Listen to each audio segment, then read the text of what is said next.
Subscribe कीजिए हमारे channel को और बेल आइकॉन को दबाइए हमारी लेटेस्ट वीडियो सबसे पहले देखने के लिए। सभी का हार्दिक स्वागत अभिनंदन है। किसान कंपनी क्लासेस ऑनलाइन क्लास में आपका पुनः स्वागत है। आज हम देखेंगे हिंदी व्याकरण में लिंग के विषय में। लिंग की बात की जाए तो सामान्यतः देखा जाता है कि लिंग का शाब्दिक अर्थ होता है चिन्ह, अर्थात ये कह सकते हैं कि लिंग के माध्यम से हमें ये पता चलता है कि जो वर्णित शब्द है वो किस जाति का है, वो पुरुष जाति का है या स्त्री जाति का है। यदि वह पुरुष जाति का है तो उसे हम पुल्लिंग कहते हैं, और यदि वह स्त्री जाति का है तो उसे हम स्त्रीलिंग कहते हैं। तो लिंग से स्पष्ट हो गया, परिभाषा लिखी हुई है जिससे हमें ये पता चले कि आखिर शब्द की प्रकृति क्या है या उसकी जाति क्या है। विधान में बता दिया गया दो प्रकार है। वैसे तो संस्कृत में लिंग के तीन प्रकार बताए गए हैं, स्त्रीलिंग, पुल्लिंग और नपुंसक लिंग। परंतु यहाँ पर अगर देखा जाए तो जो हिंदी की बात की गई है तो लिंग के दो प्रकार बताए गए हैं। पुल्लिंग जिनसे पुरुष जाति का बोध होता है, जैसे सूर्य है, घोड़ा है, इस प्रकार के, और स्त्रीलिंग जिनसे स्त्री जाति का बोध होता है, जैसे किताब है, उसके बाद में नदी है, ये जो आते हैं ये सब स्त्रीलिंग के अंतर्गत आ जाते हैं। अगला बिंदु हमें इसे ध्यान रखना है कि सामान्यतः लिंग के निर्धारण में हमें उच्चारण को सबसे ज्यादा महत्व देना है।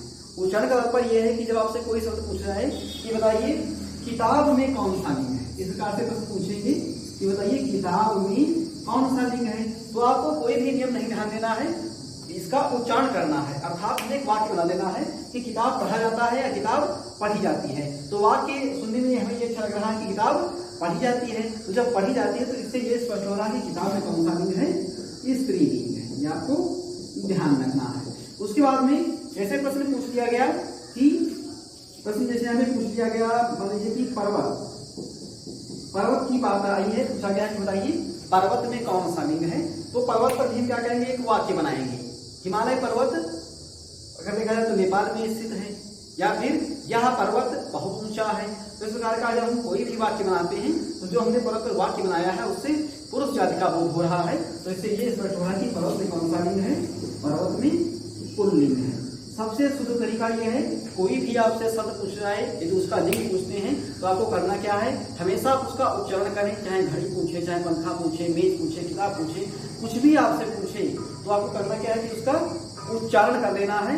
उच्चारण के माध्यम से ये स्पष्ट होगा कि समान रूप से इसमें लिंग कौन सा है। फिर भी भैया कुछ नियम बताए गए हैं जिनके माध्यम से हम लिंगों की पहचान करते हैं। ये आप लोग लिखेंगे जो परिभाषा है, इसे आप इसका स्क्रीनशॉट ले लीजिए या फिर इसे लिख लीजिए, उसके बाद हम आगे बढ़े। मेरा विचार है कि आप लोगों ने इसका स्क्रीनशॉट ले लिया होगा। तो हम इसकी व्याख्या करेंगे, आगे लिंग की व्याख्या करेंगे।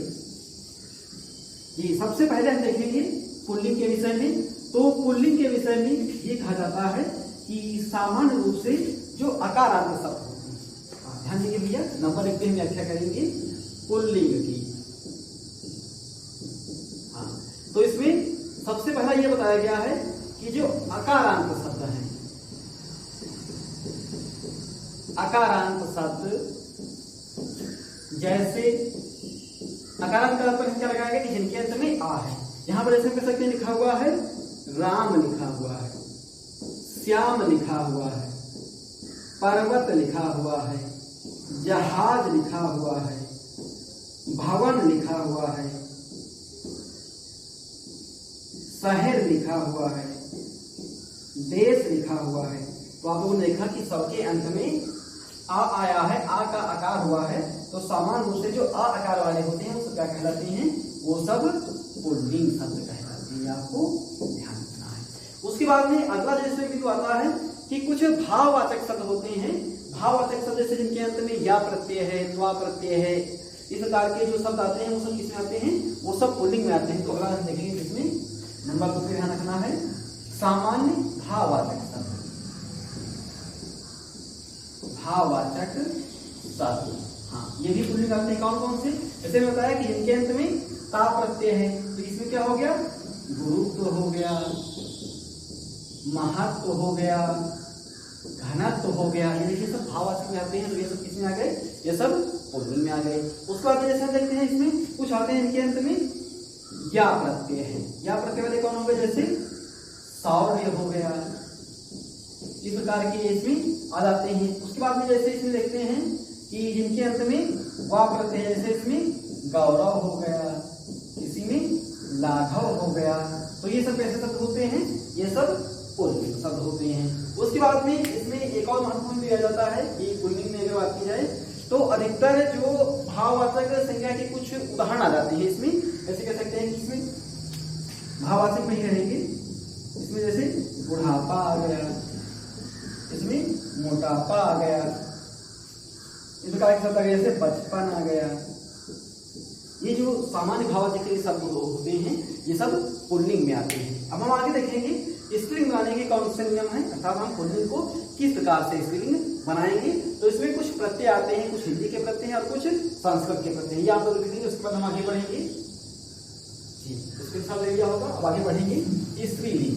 स्त्रीलिंग में सामान्य रूप से करेंगे क्या, हम प्रत्यय का प्रयोग करेंगे। जैसे कल आपको बताया गया था कि हम बहुवचन बनाने के लिए ए प्रत्यय का प्रयोग करते हैं, ओ प्रत्यय का प्रयोग करते हैं, या प्रत्यय का प्रयोग करते हैं।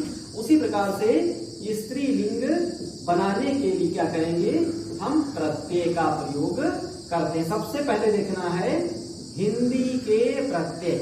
हिंदी के प्रत्यय में सबसे पहला जो प्रत्यय आता है वो है आ प्रत्यय।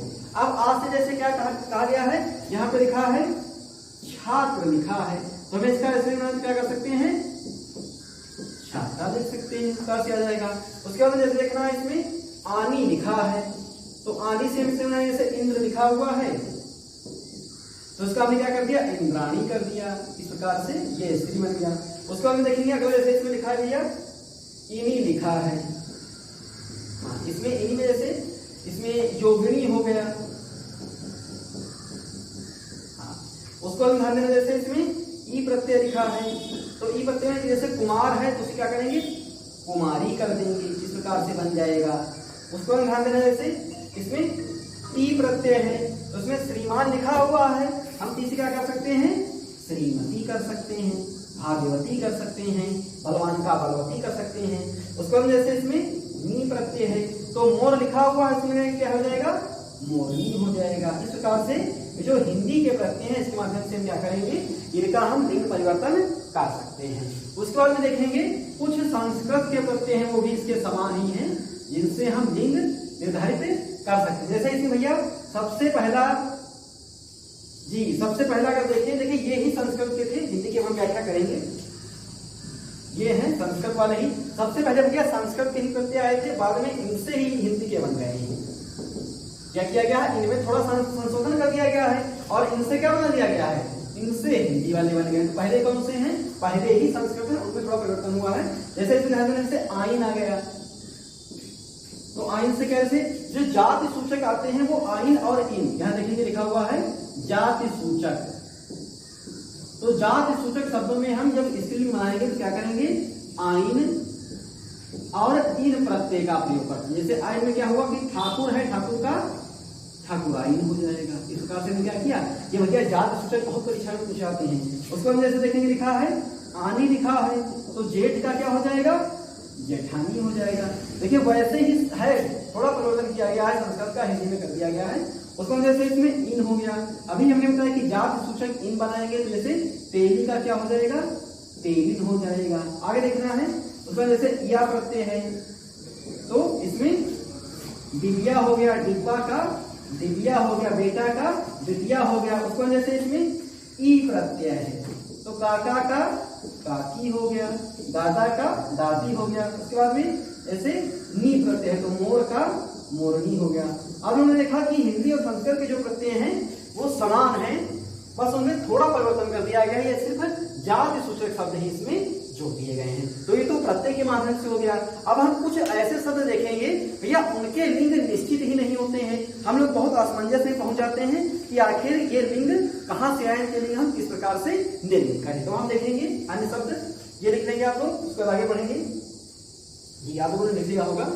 अब कुछ कंफ्यूजन वाले शब्द आ जाते हैं जिनमें होता क्या है कि उनके लिंग पूछते हैं कि बताइए इसका लिंग क्या होगा, और हम बहुत ज्यादा असमंजस में हो जाते हैं कि आखिर इनके लिंग क्या हो सकते हैं। जैसे लिखा हुआ है भैया, आपसे पूछा गया कि बताइए तोता का स्त्रीलिंग क्या होगा, तोता का स्त्रीलिंग क्या होगा।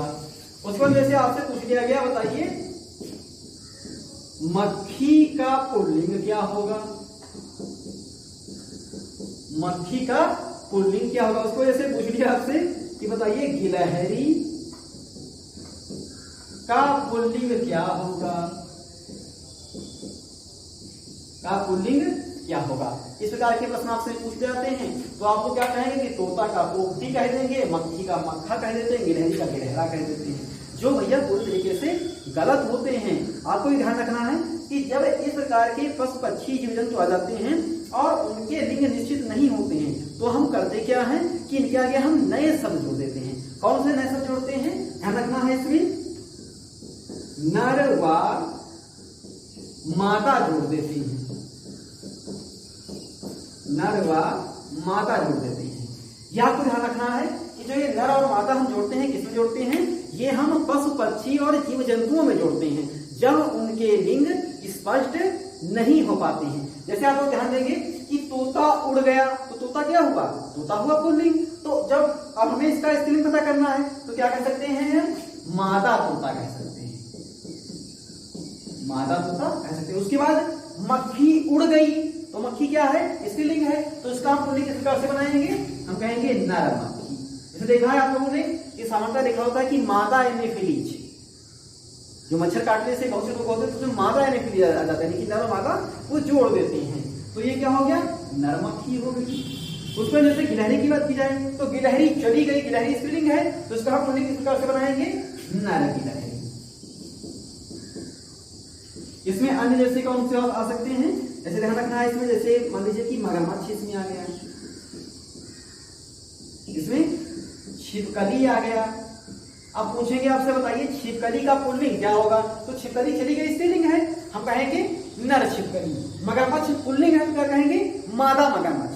इस प्रकार से हम नर और मादा जोड़ करके क्या करते हैं, इनके लिंग निर्धारित कर लेते हैं। एक और ध्यान रखना है कि बहुत ही महत्वपूर्ण है, जैसे भैया अगर आपसे पूछे कि प्रश्न बताइए चीता में कौन सा लिंग है, तो ध्यान रखना है अगर स्त्रीलिंग हो उसके लिए भी चीता ही लिखते हैं, अगर पुल्लिंग हो उसके लिए भी हम चीता का ही प्रयोग करते हैं। ये एक अपवाद मान लिया गया है। जैसे अगर प्रश्न आपसे पूछा जाए कि बताइए खरगोश का स्त्रीलिंग क्या होगा, तो क्या करेंगे, उसके आगे हम लोग मादा खरगोश जोड़ देते हैं। अब कुछ अन्य बिंदु हैं जो आपकी परीक्षा में अति महत्वपूर्ण साबित होते हैं, उनको हम लोग देखेंगे, ये देख लेंगे, उसको आगे बढ़ेंगे। जी ध्यान दीजिए, आगे हम बढ़ेंगे। अब ध्यान रखना है कुछ ऐसे शब्द आते हैं जो हमेशा स्त्रीलिंग में रहते हैं। हमेशा परीक्षा में प्रश्न यही पूछे जाते हैं, जैसे कल आपको बताया गया था कि हमेशा बहुवचन में प्रयोग किए जाने वाले शब्द, हमेशा एक वचन में प्रयोग किए जाने वाले शब्द, उसी प्रकार से आपको देखना है। हाँ, इसमें देखेंगे सदैव पुल्लिंग रहने वाले शब्द,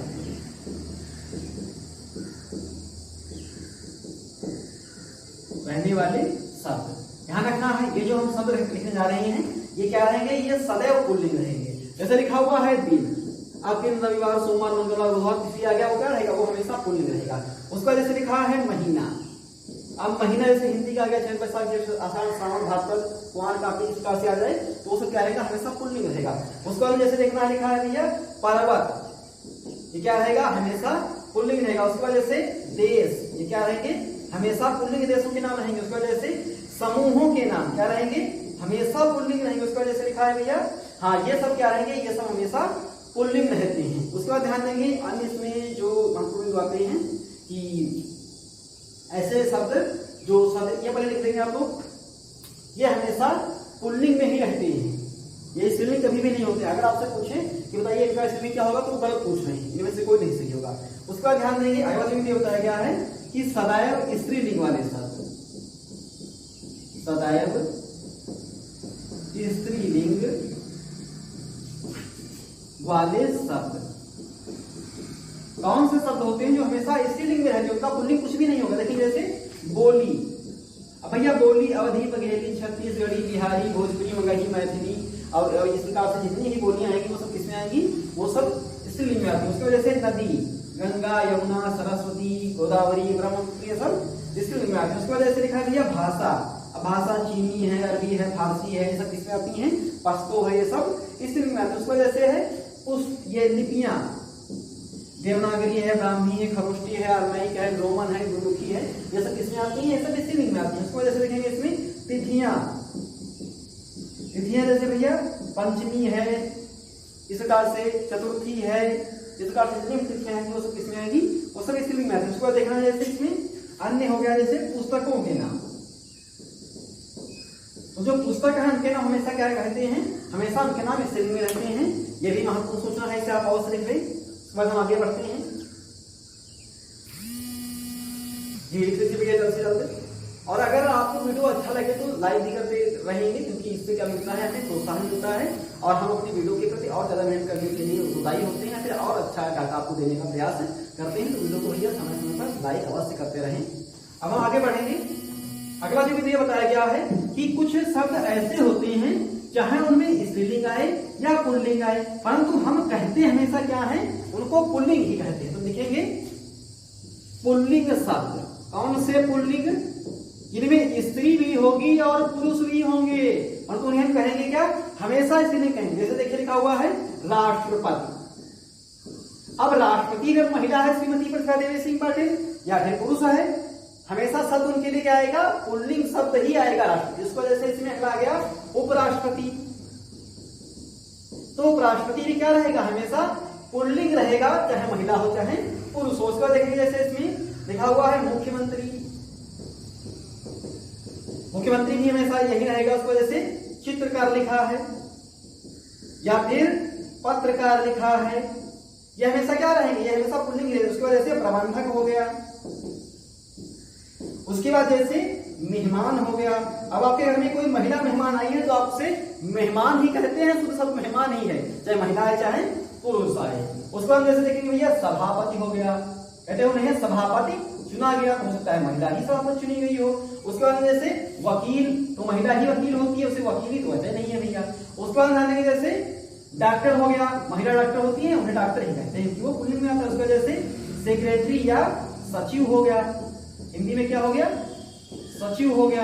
उसके बाद में ध्यान देंगे जैसे लिखा हुआ भैया इसमें गवर्नर, ये हमेशा पुल्लिंग ही रहेगा, चाहे महिला बने चाहे पुरुष बने। उसके बाद में जैसे इसमें शिशु, अब शिशु बालिका है चाहे बालक, उसे शिशु पुल्लिंग ही कहा जाएगा। उसके बाद जैसे इसमें बालक आयुष, ये भी हमेशा किसमें रहता है, ये हमेशा भैया पुल्लिंग में ही रहता है। अर्थात ये जो दिखाए गए हैं चाहे जो भी इनका लिंग हो, ये हमेशा पुल्लिंग में ही लिखे जाते हैं। तो आज आप लोगों ने देखा कुछ महत्वपूर्ण बिंदु। आगे जैसे देखना है कि इसमें कुछ शब्द अन्य शेष रह गए हैं, जैसे जो ग्रह होते हैं उनके नाम हमेशा पुल्लिंग में आते हैं, और कुछ शरीर के सामान्य अंग होते हैं वो भी हमेशा पुल्लिंग में ही आते हैं। तो आपको करना क्या है, आज देखिए ये जो महत्वपूर्ण हिंदी में लिंग का जो टॉपिक था आज पूर्ण हो चुका है। तो आपको करना क्या है कि जो आपके पढ़ने वाले छात्र हैं, जो दोस्त हैं, या फिर जो आपका स्टडी ग्रुप है, उसमें इसे अवश्य शेयर करें, हमारे चैनल को लाइक करें, सब्सक्राइब करें। धन्यवाद।